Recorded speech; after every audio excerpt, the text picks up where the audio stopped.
Salut. Salut tout le monde, on se retrouve dans une nouvelle vidéo et dans cette vidéo ce sera un suivi d'élevage comme vu dans le titre.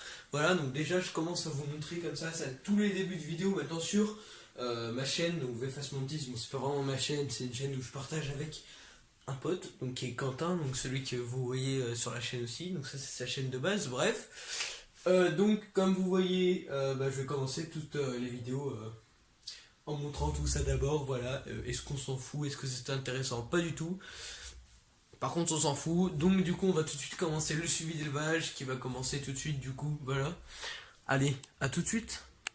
Alors là, du coup, premièrement, on va commencer avec les terras ici. Donc, à la fin, je vous montrerai un terra entre guillemets. Donc, c'est un aquarium plutôt que j'ai aménagé en terrarium. C'est pas vraiment un terrarium, vous verrez de toute façon à la fin. Mais déjà, on commence par ce terrarium là. Donc, comme on fait d'habitude pour le suivi d'élevage. Voilà. Alors on commence avec Hierodula majuscula, donc la femelle qui est 2 mues avant... non, elle est la mue avant sub-sub. Donc la mue avant sub-sub, c'est la femelle, donc tout se porte bien, elle a mué une fois depuis le dernier suivi d'élevage je crois. Puis voilà, tout va bien chez elle, donc je lève en terra comme ceci, donc le terra bien aménagé. Voilà, donc ensuite on va tout de suite montrer le mâle qui est ambraplast. Voilà le mâle Hierodula majuscula. Donc lui il est sub-sub, hein. Donc une mue de plus que la femelle. Mais sinon tout va bien avec lui, voilà. Donc j'en profite pour vous montrer mon étagère. Donc l'étagère des menthes. Bon, dans toute cette étagère, il n'y a que des menthes. Ensuite on continue avec Deroplatis desiccata. Donc Deroplatis desiccata, donc là c'est la femelle qui a été fécondée 2 fois. Voilà, et avec spermatophore. Donc maintenant j'attends la ponte et j'espère avoir des éclosions d'ici quelques mois. Le petit mâle qui se porte très bien, hein, écoutez, tout va bien chez lui. Puis voilà. Hein.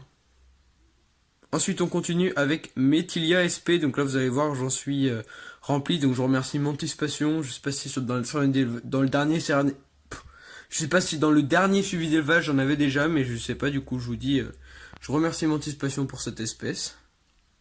Voilà, donc vous allez voir j'en ai vraiment pas mal. Voilà une autre femelle Methylia SP. Donc avec son otec, donc elle est dessus. Donc c'est très marrant cette espèce parce qu'elle surveille son otec. J'avais encore jamais vu ça depuis que je faisais de l'élevage. Donc voilà, c'est très rigolo à regarder, à voir et puis voilà. Enfin après il n'y a rien de spécial, hein, mais j'avais encore jamais vu une menthe qui surveille son otec et puis voilà. Donc normalement elle est fécondée.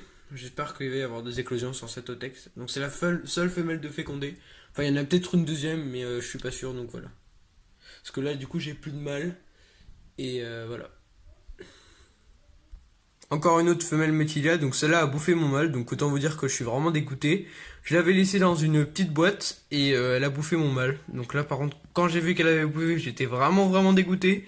Donc voilà, donc j'ai plus de mâle et il me reste encore 6 autres femelles je crois. Une autre femelle Methylia SP. Encore une autre femelle Methylia SP, donc celle-là c'est la seule qui me reste en sub, toutes les autres sont adultes. Voilà, et puis là j'ai que des femelles. Hein.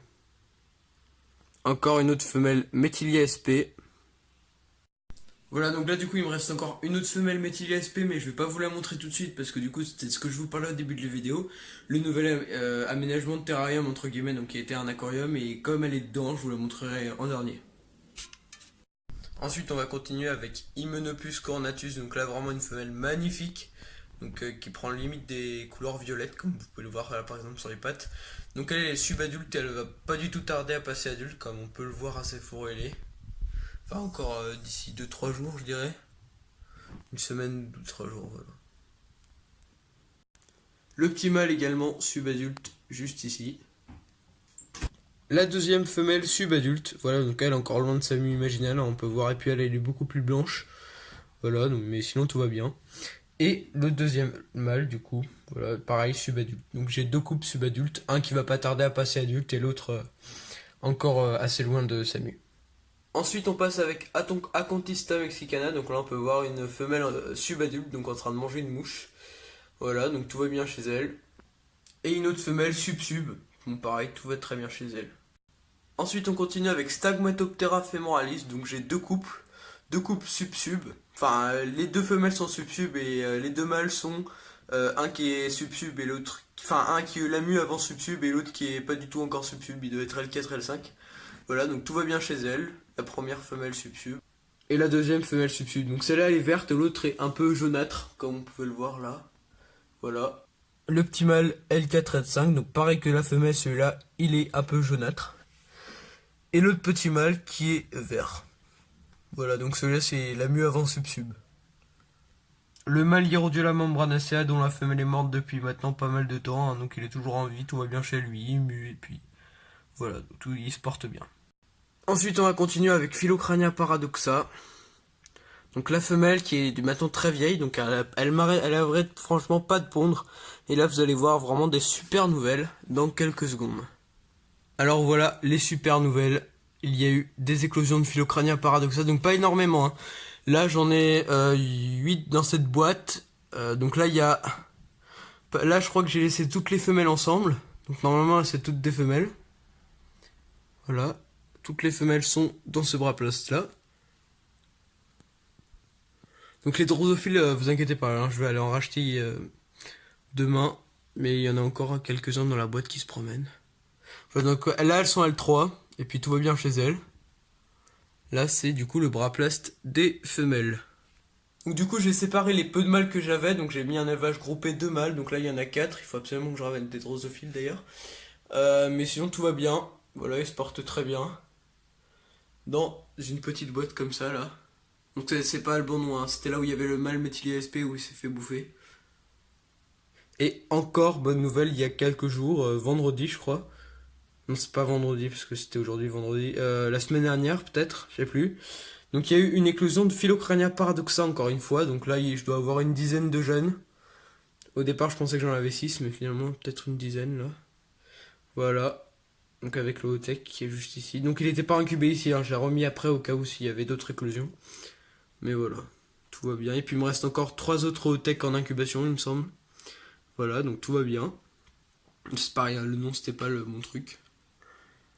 Voilà. Ensuite on passe aux phasmes. Donc les phasmes ici dans cette boîte là. Donc il faut absolument que je change de substrat. Donc les Mederoidea extrantata, tout va très bien chez eux, ils muent. Il y a déjà des adultes qui pondent, il y en a d'autres qui sont pas encore adultes, voilà, mais ils se développent. Et ensuite Sungaen expectata et Tracheret en aspect. Donc là on peut voir un mâle adulte je pense. Puis là des Sungaen expectata. Donc oui ça m'étonne, hein, ils grandissent pas très vite. Là encore un Tracheret en haut, et puis il y en a de partout un peu, là il y en a aussi en bas, voilà. Et puis tout va bien chez eux, ils se portent bien, et puis écoute, bah tant mieux. Hein. Du coup, bah comme dit, le nouveau terrarium aménagé entre guillemets, parce que c'est pas vraiment un terrarium, c'est un aquarium que j'ai récupéré. Et comme vous pouvez voir, ça donne vraiment un super terrarium. Donc de base, c'est pas du tout pour une méthylia. Donc là, c'est la femelle méthylia que je vous parlais. Mais normalement, c'était pas du tout pour les méthylias, ce serait pour un élevage groupé de Philocrania paradoxa. Donc quand elles seront plus grandes vers le stade L5, L6, voire sub. Donc c'est L6. Bah du coup, je mettrais peut-être les philos ici. Ou alors j'achète des gongioles. Je sais pas trop bien les prononcer le nom. Et comme ça me ferait un élevage groupé là-dedans. Donc c'est encore à voir, les aérations c'est pas top top. Niveau aération, il y a là ça. Après là il y a un petit, voilà, il y a ça. Et puis là, derrière le couvercle, il y a un endroit où j'ai mis de la moustiquaire. Et puis encore des, là pareil, l'aération un peu. Mais au niveau aération c'est pas encore top. Donc il faut peut-être que je trouve une autre solution. Voilà, mais sinon le nouveau terrarium, donc avec la lampe ici. Donc ça rend vraiment super bien je trouve. Avec les feuilles mortes et tout. Voilà. Et voilà, bah écoute, j'espère que la vidéo t'a plu. N'hésite pas à t'abonner, à liker, à partager la vidéo, ça fait toujours plus, ça fait toujours plaisir. Parce que du coup, ça fait toujours découvrir d'autres gens ma chaîne et la chaîne de Quentin du coup. Voilà, donc n'hésite pas à t'abonner, à partager. Et puis moi je vous dis à la prochaine. Voilà, salut.